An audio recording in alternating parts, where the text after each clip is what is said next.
समंदर के तल में दफन इतिहास की वो सबसे रहस्यमय और दर्दनाक घटना थी।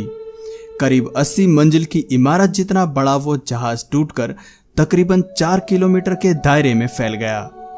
40,000 टन स्टील के टुकड़े टुकड़े हो गए थे। इस दुखद घटना में 1500 से भी अधिक लोग मारे गए और अपने पीछे छोड़ गए कई सवाल, संदेह और रहस्य। दोस्तों, आज के इस एपिसोड में टाइटैनिक के सदियों पुराने उस रहस्य से पर्दा उठाने की कोशिश करेंगे जिसकी वजह से यह तय था कि टाइटैनिक डूबेगी। आज से एक सदी से भी पहले 10 अप्रैल 1912 को अपने समय का सबसे भव्य, विशालकाय और सुरक्षित जहाज RMS टाइटैनिक इंग्लैंड के साउथहैम्पटन से अपनी प्रथम यात्रा पर रवाना हुआ। यह अपने समय का सबसे आधुनिक और बड़ा जहाज था। इसके बड़े होने का अंदाजा इस बात से लगा सकते हैं कि 269 मीटर ऊंचाई वाले टाइटैनिक को अगर सीधा खड़ा कर दिया जाए तो वह उस वक्त की सबसे ऊंची इमारतों से भी ऊंचा होता। इस जहाज में मौजूद चिमनियां इतनी बड़ी थीं कि इनमें से 2 ट्रेन एक साथ गुजर सकती थीं। टाइटैनिक के ऐसे अंत के बारे में तो किसी ने सोचा भी नहीं था, क्योंकि इस जहाज को अनसिंकेबल यानी कभी न डूबने वाला जहाज माना जा रहा था। RMS टाइटैनिक अपनी प्रथम यात्रा में ही 14 अप्रैल 1912 को रात के 11:40 पर दुर्घटनाग्रस्त हुआ और देखते ही देखते 2:20 तक अटलांटिक महासागर में डूब गया। तो दोस्तों, आइए जानते हैं इसके डूबने के कुछ मुख्य कारण। संदेह, क्या ये एक षड्यंत्र था? एक दावे के मुताबिक शुरुआती 1830 तक अमेरिका के पास सेंट्रल बैंक नहीं था जो युद्ध के समय धड़ल्ले से पैसा दे। इसलिए 1910 में उस वक्त के सबसे अमीर लोगों ने पूरी प्लानिंग के साथ फेडरल रिजर्व बैंक की स्थापना की पेशकश की। लेकिन फेडरल रिजर्व बैंक बनने के काम में अड़ंगा लगा रहे थे देश के 3 सबसे अमीर और शक्तिशाली लोग, बेंजामिन गुगेनहेम, ईसा स्ट्रॉस और जॉन जैकब एस्टर। और इन तीनों का नाम टाइटैनिक पर यात्रा करने वालों की सूची में शामिल था। हालांकि इन तीनों के साथ साथ फेडरल रिजर्व बैंक प्रोजेक्ट के मुख्य मेंबर JP मॉर्गन और उनके कुछ साथी भी टाइटैनिक जहाज में यात्रा करने वालों की सूची में शामिल थे, लेकिन उन्होंने अंतिम समय पर अपना टिकट कैंसिल करवाया था। डूबने वाले जहाज पर मारे गए 1514 लोगों के साथ साथ बेंजामिन गुगेनहेम, ईसा स्ट्रॉस और जॉन जैकब एस्टर भी मारे गए थे। 1912 में टाइटैनिक डूबा और 1913 में फेडरल रिजर्व बैंक का उद्घाटन हुआ। साथ ही JP मॉर्गन ने टाइटैनिक जहाज को बनाने के लिए फंडिंग की थी, इसलिए टाइटैनिक की इंश्योरेंस मनी भारी मात्रा में JP मॉर्गन को मिली। तो क्या टाइटैनिक के ओनर JP मॉर्गन ने ही टाइटैनिक को डुबोया था? लोगों के मन में ये सवाल आज भी संदेह पैदा करता है।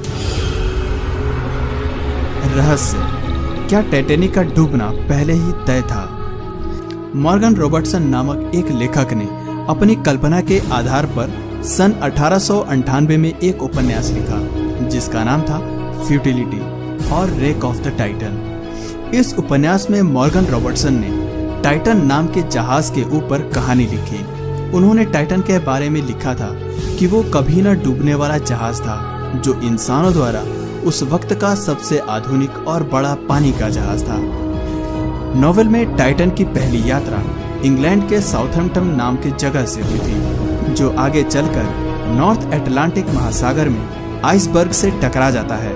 इस हादसे से लगभग 2500 यात्री और कर्मचारी डूबकर मर जाते हैं। इस नॉवेल में इस जहाज को भी टाइटैनिक के जैसे अप्रैल के महीने में आधी रात को ही डूबते हुए बताया गया है। टाइटैनिक के डूबने एवं 1898 में लिखी गई उपन्यास के वर्णन में इतनी समानता थी कि लगता था मानो रॉबर्टसन ने 14 वर्ष पूर्व ही भविष्य का चित्र खींचकर रख दिया हो।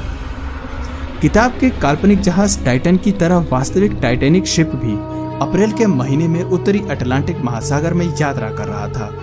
दोनों ही जहाज टाइटन और टाइटैनिक में यात्रियों के लिए पर्याप्त लाइफ पोर्ट्स नहीं थी। दोनों के आकार में भी आश्चर्यजनक रूप से समानता थी। नोवेल में वर्णित टाइटन का आकार 800 फीट जबकि वास्तविक RMS टाइटैनिक जहाज का आकार 882 फुट था। नोवेल में वर्णित जहाज की गति 25 नॉट्स थी, जबकि वास्तविक टाइटैनिक जहाज की गति 21 नॉट्स थी। नोवेल का टाइटन जहाज अटलांटिक महासागर में न्यू फाउंडलैंड के पास डूब जाता है और वास्तविक टाइटैनिक जहाज भी न्यू फाउंडलैंड के पास ही डूबा था। टाइटन और टाइटैनिक को अनसिंकेबल यानी कभी न डूबने वाला जहाज कहा गया था। इस नोवेल के पब्लिश होने के 14 साल बाद 1912 में ये काल्पनिक कथा वास्तविकता का रूप लेने वाली थी, ये कोई नहीं जानता था। और टाइटैनिक के डूबने के 3 साल बाद मार्च 1915 को इस नोवेल के लेखक को जहर देकर मार दिया गया।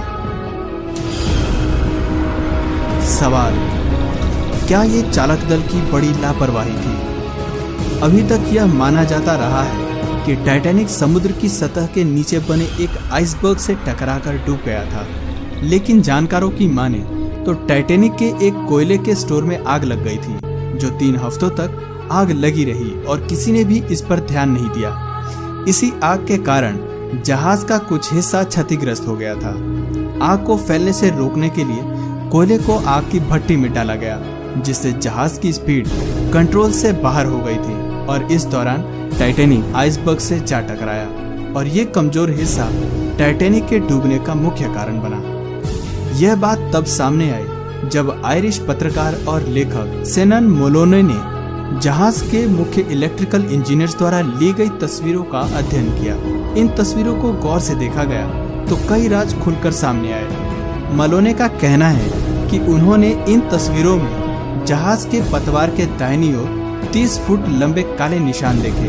उनके मुताबिक संभव है कि बचाव दल के लोगों ने यह आग बुझाने की कोशिश की, लेकिन वे आग को काबू नहीं कर पाए। इस कारण जहाज का तापमान 1000 डिग्री सेल्सियस तक पहुंच गया और वो जगह उस जहाज की कमजोर कड़ी साबित हुई। यह निशान जहाज के लाइनिंग के उस हिस्से के ठीक पीछे है जहां आइसबर्ग टकराया था।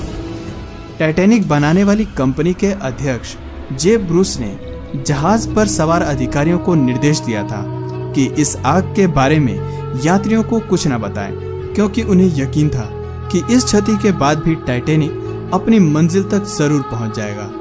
लेकिन टाइटैनिक बीच रास्ते में ही हादसे का शिकार हो गया और देखते ही देखते समंदर ने इसे अपने दामन में समेट लिया और इंसान के लिए टाइटैनिक जहाज एक इतिहास बन गया जिसे कभी भुलाया नहीं जा सकेगा। दोस्तों, टाइटैनिक की घटना प्राकृतिक थी या षड्यंत्र या इंसानों की लापरवाही, मुझे कमेंट करके जरूर बताएं। और वीडियो पसंद आया तो प्लीज़ इस वीडियो को लाइक करें और शेयर करें। और यदि आप इस चैनल पर नए हैं तो प्लीज़ चैनल को सब्सक्राइब करें और बेल नोटिफिकेशन आइकन को ऑन करें ताकि हमारे आने वाले वीडियोस आप मिस न करें। आज के वीडियो में इतना ही, तब तक के लिए नमस्कार।